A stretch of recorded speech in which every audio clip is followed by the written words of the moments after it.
नमस्कार दोस्तों। आज के सेशन में मैं आज सबका हार्दिक अभिनंदन करती हूँ। और आज हम जानेंगे कि वाई होम मीटिंग, हमें होम मीटिंग क्यों करनी चाहिए। कन्वीनियंट होनी चाहिए। सबसे पहले तो होम मीटिंग कैसी होनी चाहिए कि कन्वीनियंट होनी चाहिए, यानी कि आप जो होस्ट हैं उसको भी टाइम हो और जो आने वाला है यानी कि जो हमारे गेस्ट हैं उनको भी सही टाइम सूट करता हो। दूसरे नंबर पे नो कॉस्ट, यानी कि उस मीटिंग की कोई कॉस्ट नहीं रखी जानी चाहिए ताकि हम भी आसानी से कर सके और आने वाला भी आसानी से उसे अटेंड कर सके, उस पर कोई बर्डन ना हो। डुप्लीकेबल होनी चाहिए वो, यानी कि उसको इस तरीके से मैनेज किया जाए कि सामने वाला सोचे कि हाँ, मैं इस काम को आसानी से कर सकता हूँ, मुझे कोई दिक्कत नहीं है अगर जो मैं इसे ज्वाइन कर लेता हूँ। वो अपने आप को उस जगह रख कर देखता है कि क्या मैं इसे कर पाऊँगा, तो उसको लगना चाहिए कि हाँ, मैं भी इसे आसानी से कर लेता हूँ, इतनी हार्ड नहीं होनी चाहिए वो मीटिंग, हमारी प्रेजेंटेशन हार्ड नहीं होनी चाहिए। प्रोडक्टिविटी की बारी आती है। प्रोडक्टिव मतलब किस उद्देश्य के लिए हमने वो मीटिंग रखी थी, वो उद्देश्य हमारा पूरा हो रहा है ये नहीं हो रहा, उस चीज़ को भी हमें ध्यान रखना है।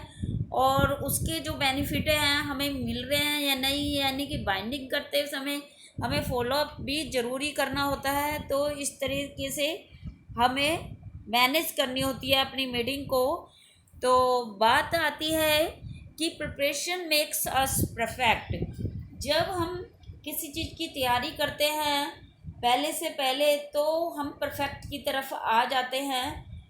यानी कि कहाँ लोग बैठेंगे, किस तरह से डिस्प्ले होगा, किस तरह से डेमोस्ट्रेशन होंगे, क्या क्या मटेरियल हमें चाहिए और कौन कौन किस तरह की प्रेजेंटेशन करेगा, इन चीज़ों की प्लानिंग पहले ही हो जाती है तो एक मीटिंग सक्सेस हो पाती है।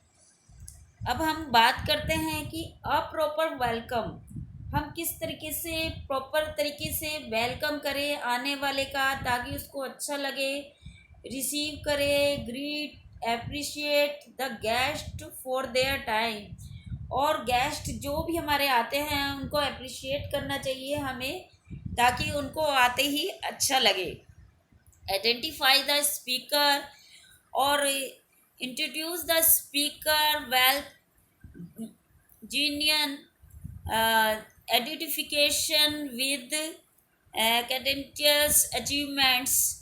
और जो स्पीकर होना चाहिए आइडेंटिफाई होना चाहिए, यानी कि वो वो अच्छे से अपनी बात को सामने वाले के पास रख सके और वो आसानी से समझ जाए उस बात को। अवॉइड डिस्ट्रक्शन, यानी कि कोई भी फ़ोन, मोबाइल, कोई भी टीवी या कुछ बच्चों वाले या पेट्स वाली कोई भी चीज़ हमें डिस्ट्रैक्ट ना करे, इस चीज़ का पहले ही हमें ध्यान करना चाहिए। और सिंपल तरीके से हमें मीटिंग करनी चाहिए। ओपनिंग पावरफुल होनी चाहिए और सिंपल प्रेजेंटेशन होनी चाहिए ताकि आने वाला भी ये सोच सके कि हम कितने आसानी से मीटिंग, अगर जो मैं भी होऊंगा जो ज्वाइन करूंगा तो मैं आसानी से इसे कर पाऊंगा। Keep it short, only 30 minutes rule होता है एक मीटिंग का कि 30 मिनट्स में हमारी मीटिंग ओवर हो जानी चाहिए। अब जो मीटिंग एक लिमिट समय के लिए होती है तो वो ज़्यादा सक्सेसफुल होती है। आजकल किसी के पास ज़्यादा टाइम नहीं होता और टाइम ही आजकल मनी मानी जाती है। और अब बात आती है यहाँ पे सेवन्थ पॉइंट की कि नो रिफ्रेशमेंट प्लीज़, कि वहाँ पर खाना पीना या ज़्यादा ही शो ऑफ नहीं होनी चाहिए, क्योंकि सामने वाला अगर जो मीटिंग रखता है तो उसको हीन भावना आती है कि उसने इतना सामान रखा और मैं नहीं रख पाया। तो इसीलिए एक नॉर्मल मीटिंग होनी चाहिए हम लोगों की।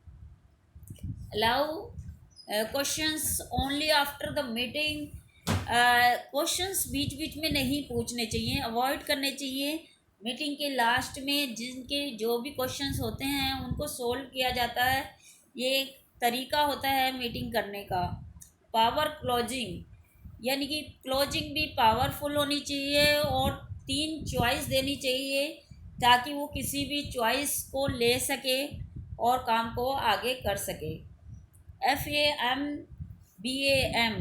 Book a meeting from a meeting, यानी कि जो लिखा है मीटिंग में सेम वही मीटिंग में होना चाहिए। जो आपने कॉपी में लिखा है, डायरी में लिखा है, एक तरीका बनाया है कि हमें किस टाइम पे कितना मिनट किस चीज़ को देना है, तो उसी तरीके से इस मीटिंग को करना चाहिए, तभी मीटिंग सक्सेसफुल होती है। थैंक्स दोस्तों।